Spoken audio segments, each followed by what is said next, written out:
तुम्हाला माहिती आहे का? सूर्यमालेतील सर्वात मोठा आणि आपला जीवरक्षक मानला जाणारा ग्रह लवकरच आपली रास बदलत आहे.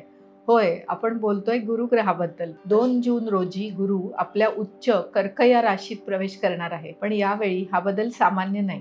गुरु सध्या अतिचारी म्हणजे अत्यंत वेगवान गतीमध्ये आहे. इतिहासात जेव्हा जेव्हा गुरु अतिचारी झाला आहे, तेव्हा जगात मोठ्या उलथापालथी झाल्या आहेत.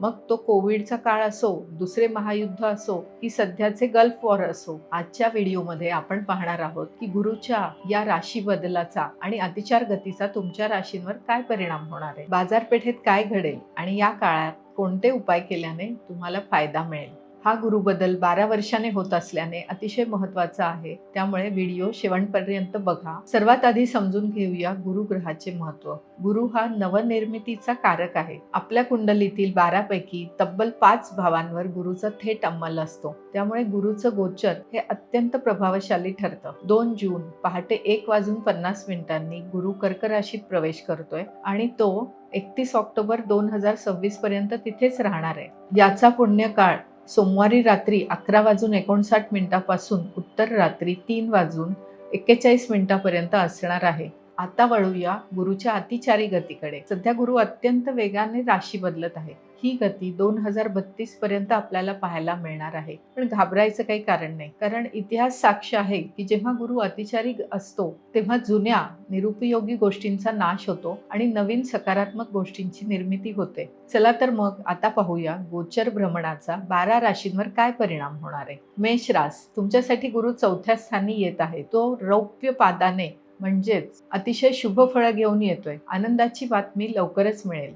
वृषभ रास, तुमच्यासाठी गुरु लोहपादाने येत आहे. हा काळ थोडा कष्टाचा असू शकतो. पीडा परिहारासाठी तुम्ही गुरुचा जप, दान आणि पूजा अवश्य करा. मिथुन रास, तुम्हाला गुरु ताम्रपादाने येत आहे. तुमच्यासाठी ही आनंदाची बातमी आहे की तो श्री प्राप्ती करून देणार आहे, म्हणजेच धन आणि समृद्धी तुम्हाला मिळणार आहे. पैशाचे नवीन नवीन मार्ग, नवीन नवीन स्तोत्र तयार होतील. कर्क राशी, गुरु सुवर्ण पादाने येत आहे. थोडी चिंता वाढू शकते, त्यामुळे गुरुग्रहाच्या वस्तूंचे दान नक्की करा. पण एक चांगली गोष्ट म्हणजे लोक तुमच्याकडे मेंटर किंवा मार्गदर्शक म्हणून पाहतील. नवीन शिक्षणाची ओढ निर्माण होईल आणि योग्य जीवनसाथी मिळण्याची पण दाट शक्यता आहे. सिंह राशी, गुरु रौप्य पादाने येत असल्यामुळे शुभफळे देणार आहे. परदेशवारीची इच्छा पूर्ण होईल. विजाची कामे मार्गी लागतील. गुंतवणुकीतून किंवा इन्व्हेस्टमेंट मधून मोठा फायदा आणि जुनी कर्जे मंजूर होतील. कन्या राशी, गुरु लोहपादाने येत असल्याने कष्टदायी ठरू शकतो. पुण्यकाळात ओम गुरवे नमःचा 108 वेळा जप करा.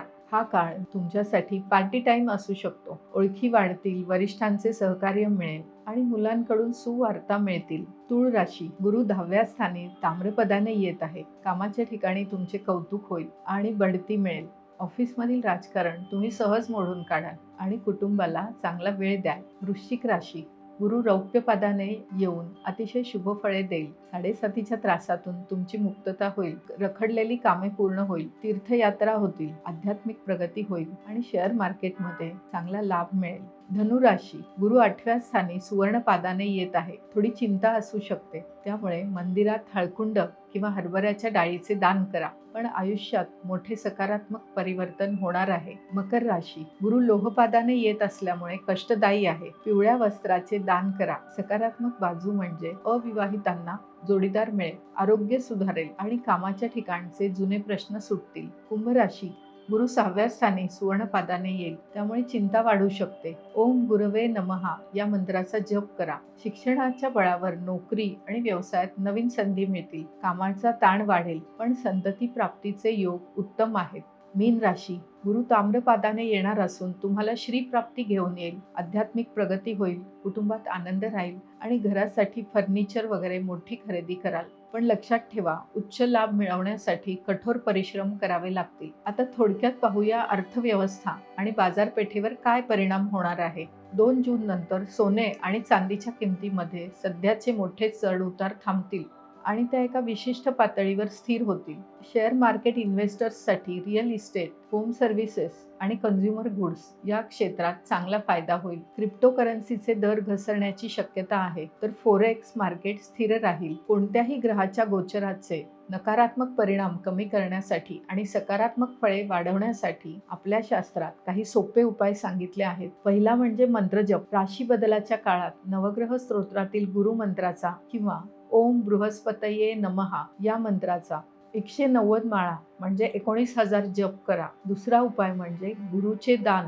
म्हणजेच पिवळ्या वस्तू, सोने, पुष्कराज, हरभरा डाळ, पिवळी फुले किंवा साखरेचे दान करा. आपल्या क्षमतेनुसार यातील कुठलेही दान चालू शकते. यामुळे ज्ञान, मान आणि सन्मान प्राप्त होतो. मंडळी, जाता जाता एक अत्यंत महत्त्वाचा संदेश. केवळ गुरुग्रहाचे गोचर चांगले आहे किंवा गुरु शुभस्थानी आला आहे म्हणून सगळं आपोआप घरबसल्या चांगलं होईल अशा भ्रमात राहू नका. हा मोक्षदायी गुरु केवळ त्याच लोकांना फळ देतो जे कठोर परिश्रम आणि कष्ट करतात. तुमचे कर्म आणि तुमचे प्रयत्न हेच तुमचे खरी भविष्य ठरवतात. त्यामुळे आपले प्रामाणिक प्रयत्न सतत चालू ठेवा. तर हा होता गुरुग्रहाच्या कर्क राशीतील प्रवेशाचा सविस्तर आढावा. तुम्हाला ही माहिती कशी वाटली हे मला खाली कॉमेंट्समध्ये नक्की सांगा. तुमची रास कोणती आहे हे सुद्धा कॉमेंट करा. व्हिडिओ आवडला असेल तर लाईक करा. तुमच्या मित्रमंडळींना, नातेवाईकांना शेअर करा आणि अशाच अचूक आणि शास्त्रीय माहितीसाठी आपल्या चॅनलला नक्की सबस्क्राईब करा. धन्यवाद.